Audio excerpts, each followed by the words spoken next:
All right, so we're about to begin the opening process for V1. V2. I'm sorry, sheesh, V2. Thank you, golly. It's only been a year of constant work. And then we just want you guys to see something really handy about when you open the thing. So take it on, Marto. So just grab yourself your little utility knife. There should just be 2 pieces of tape to cut. Okay. It'll be helpful to cut them on both sides, but the key here is to orient the box properly. This one is oriented correctly. You're gonna see some cardboard inserts below the deck. Make sure you're oriented that way. If you're oriented the other way, all of the amazing gear that is packed inside of here. Let's see if we can pull it out. It's in the underside of the base, in the tub, if you will. Right. So all this gear, while it is attached to cardboard, it's gonna tend to fall out if it's upside down. So when you open this, if you see this part down, just Flip it over. yeah, flip it over. Great. Okay. That's all right. Here we go, Marto. All right, so let's pull this puppy out of the box. Ooh. Here she comes. Tidy. Looks super clean. We're gonna build this real quick, maybe, and get it on film. Oh, awesome. Looks good. Yep. You'll see that underneath here are these 2 pieces of cardboard. They're in there so that these tabs underneath, right here, don't pop through the main box. And I also find them real nice to do what we have to do first to set up. Right. Get yourself your sticker kit. Yeah. Put it on the side so you can do some personalization later. And this insert here. Yep. So you'll have, this will be in your box. These videos will be posted at this URL so you can see how to assemble. Exactly. Inside here are the 2 shocks / dampers. Yep. Just grab yourself a pair of cutters. Cut these. All this stuff, the zip ties you're going to throw away in the trash. Every other piece of packing material is recyclable. All cardboard, so Awesome. please find your way to the recycling. And so are the mandatory beer cans. Mine's out non-alcoholic. Definitely. All right. Here it is. Main arm. So we're doing this one for time, Marty. Okay. Did you start a timer? Well, we're a minute and a half into the video, so. All right. Telescoping arm that holds the handlebar. I think you start with the shock bushings. Yep. And our shocks. So let's just move this over to the side for a moment. And we're going to look at the shocks here. So these are the 2 shocks. They have a side eyelets on either side and a beautiful RipRow sticker and the resistance dial as well. The key that we found when we built the first one is that there's a bunch of hardware in here. There's some tall spacers or bushings and some short ones. There's a pair for each shock.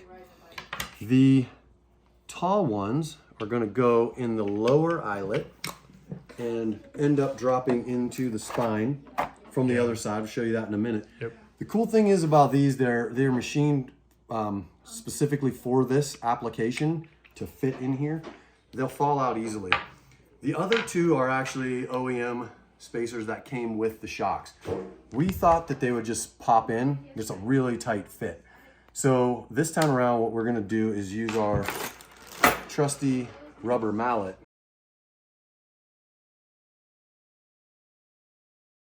Make sure it's super duper flush.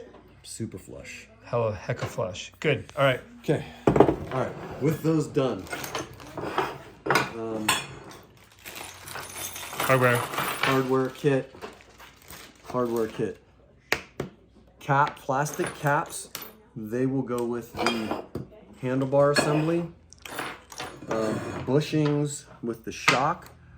You'll see a metal spacer. That's for the main pivot. That's crucial. Here's our adjustment knob that's going to go right in here. In fact, I'll put it in now. Yeah, so this is what you set your rad with. Yep. And lock down the telescopic tube. Cool. So that's cool. 3 bolts, long bolts of equal length, Yep. 3 shorter bolts, 2 of equal length, 40 millimeters, 1 of 45 millimeters. 2 of these and 2 of these are going to the shock assemblies. We'll do these a little later. One's for the main pivot along with this. I'll probably forget that, so remind me, people. And let's get to it. Sweet. All right, so get these guys out. I love how they did that. I think it came out nice, man. It's very cool. Smart packaging. So what did we do last time? We were on our side. Yep. And you had it on a piece of cardboard. I'm gonna put it on one of these. Here you go. I got it. Internal cardboard. Oh, yep. Lee got one. Just so that your workbench doesn't get scratched up. Right. Okay. Shock. Look for your RipRow sticker. That's gonna want to be facing outward. Yep. Okay. And 2 of these spacers going into the bottom eyelets. They will fall out, so hold them in place while you slide them through the rectangular opening. Designed specifically for that purpose. Designed for that purpose. I'm gonna come around the other side, bro. Okay, so pop those in. Oh, hello. Here he is.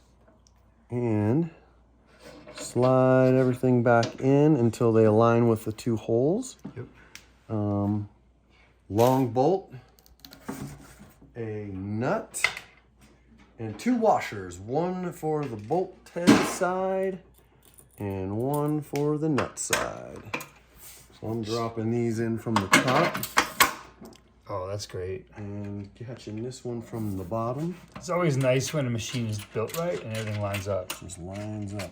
Okay, these nuts are nylon insert lock nuts. Here's a close up. You see a little piece of nylon. It's like kind of like a bluish gray. So you get to a point where you can't go any more finger tight.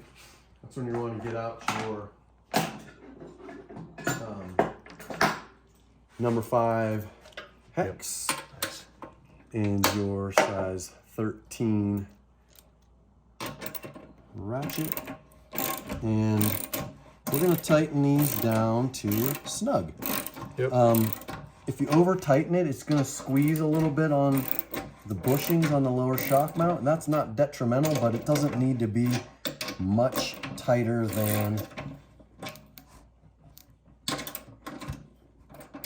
And the See, now I'm getting a little bit of resistance. Yeah. Maybe one little bit more. Can't, I'm wiggling it, but it's not moving. Good. Not too much tension or not too much compression through here, and our part can move freely. Yep. And the nylon will keep it torqued pretty well. That's one. That's one side. Nice. Come over and get the other side. Cool. One long bolt, one nut, 2 washers. And so this particular machine is from this is actually the second. We just built the first off the production run, which is out there on the driveway. And this is the second one. So for this first production run, we have this film kind of as a thank you for the people who waited for their orders to protect the surface. Your machine might not have the film. That's completely okay. Okay, 2 bushings, RipRow sticker faces out. Yep. Slide those pups right in there. Oh, I like that. And look for the alignment to come through right there. Yeah. A little washer, a little bolt.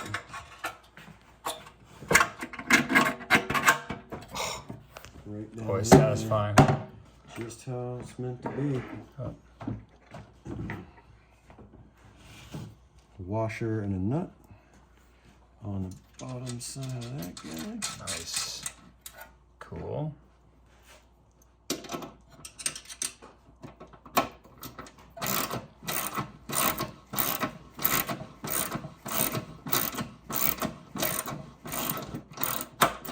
So, this actually is a nice way to do it because you'll know when it's getting tight when you can't just freely move Right. anymore. That's about it. There it is. Just snug, not crazy, not Just tight. snug. And you can see that the shock's still moving. Let's flip it over. Great. Look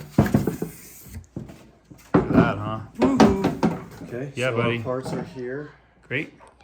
Let's see. 1, 2. We're gonna have one more bolt going through this guy. Yeah. So next step is going to be put the main arm in place. Yep, so again, these are oil impregnated brass bushings.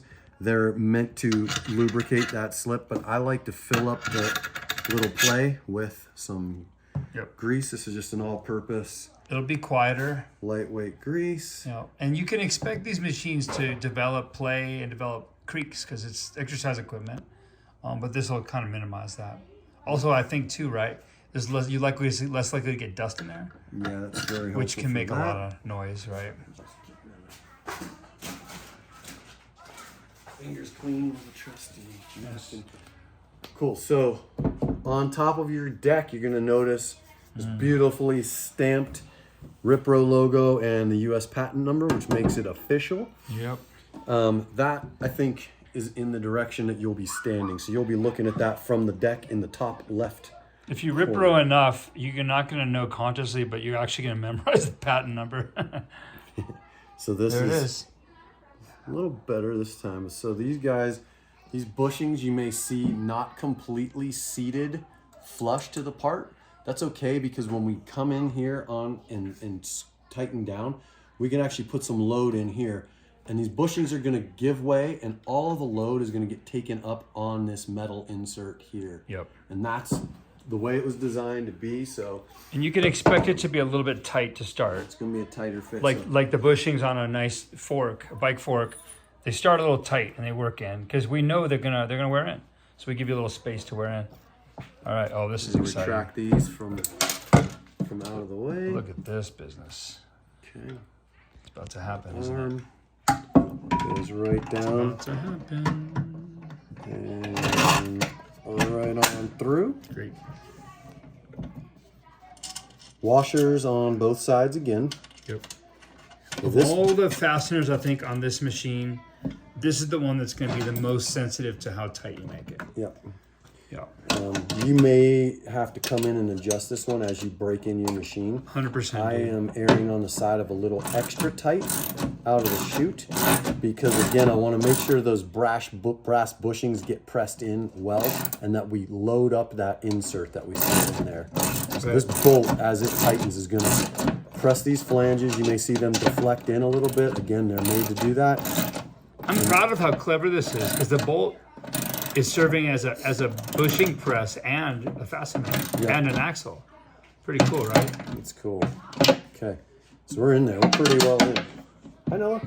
And we can pivot. And it has a little bit of tension, which is fine. It is an exercise equipment. Great. Hello. Okay, so now here we are. We've got this. I like this, actually. I like the fact that it doesn't just flop down. It's easier to deal with. I can position it. Right. Do what I like. That's a feature, bro. It's a definite feature. So. Oh, that's the coolest. Slide these guys right into place. We may not get Yep. so perfect in here. RipRow is so easy to build. You can build it with kids milling about. Okay. You're not going to get an Edelbrock manifold onto your old Chevy V8 with kids around. That's hard. Nope. Okay. The last three fasteners, remember from earlier, we discussed this. Right. They are not all three the same length. One is longer. That one's going with the handlebar assembly. These two are for upper shock mounts. Right. So we're going to put them on the deck. Yep. 2 washers, 1 fastener, 1 nut on all of these pups. Line up your fasteners so you're not looking for them. Okay. Yep. Right on through. I think we banged this with the mallet last time. Yeah. Right?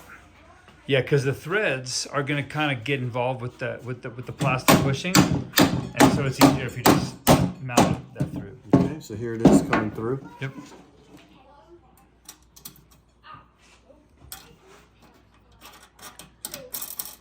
Yeah, gorgeous. Okay, I'm gonna line the other one up first, and then we'll tighten all the fasteners. Torque them all at the same time.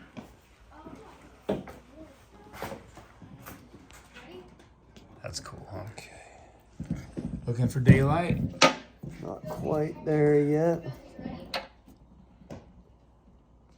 Getting close. Yep.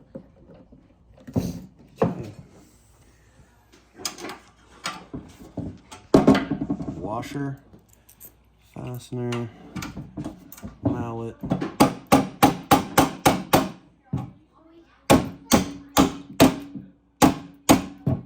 Done. The rubber mallet wins, doesn't it? Rubber mallet is so key. It's one of my shop tools that I can't believe I went so long without actually having. Right. And I use it all the time. Okay. These guys, again, I think the way we're gonna do these mostly is get them so that the bolt head is just proud of the nut. And I'll show you what that looks like. We're pretty close. That's all you need. And these bolts don't have any, There's no real load being held. By It's the- all going nut. through the bolts in shear. And so Yep. there's nothing that's gonna take those bolts and tear them out. I've never seen one of those come loose, even without the nylons. Check it out. Ooh, boy. Row. Good, now what? Okay. Handlebar. Last thing, handlebar. Okay. Yep. Last little bits is our handlebar and telescoping tube. Yep. So find your 1-inch hole to run your handlebar through. You're gonna notice a hole in the handlebar, through hole, and a small through hole. Those are gonna align. And with daylight showing, I see some light. we're gonna get our fastener Yep. with a washer Yep. and slide that right through. Oh, dude, that happened. And turn it around. This nice larger hole is access for our nut. So I'm just gonna start threading that through, and this hole should clear any standard socket head. That's what it's designed for. Yep. And so we're gonna. I guess if you have an open-ended wrench, you can get it in from the you end. can get an open-ended wrench in from here. Yeah, cool. So that's key too. That's good design, easy. Yeah. All you really need is a 5mm hex key, Yep. a 13mm Wrench open-ended wrench, and a mallet, and a little bit of grease, and you're good. One plastic circular cap for cosmetics to cover that up. Boom. Snaps right in. If you need to pry that out, again, a flathead screwdriver will do the trick. This one's a little snugger fit. That covers up the end. And this one we're going to tap in with our trusty mallet. Let's do it on the, Yeah, on the. do it on the concrete so we don't crush up our... Boom! Take that, mediocrity. Just like that. Nice, buddy. Nice. And then a little bit of plastic may come off. That's okay. However you like it. Slide Hey, what if up. you put the cap up top instead of the bolt of You the can do nut? that. Yeah, maybe if you want to look at this, Yeah. you can put that on the top. It's up to you. This tool is the tool that was made for you to use however you want to use it. There, dude, that's it. RipRow. Nice work. That Nice. was maybe 10 work. minutes.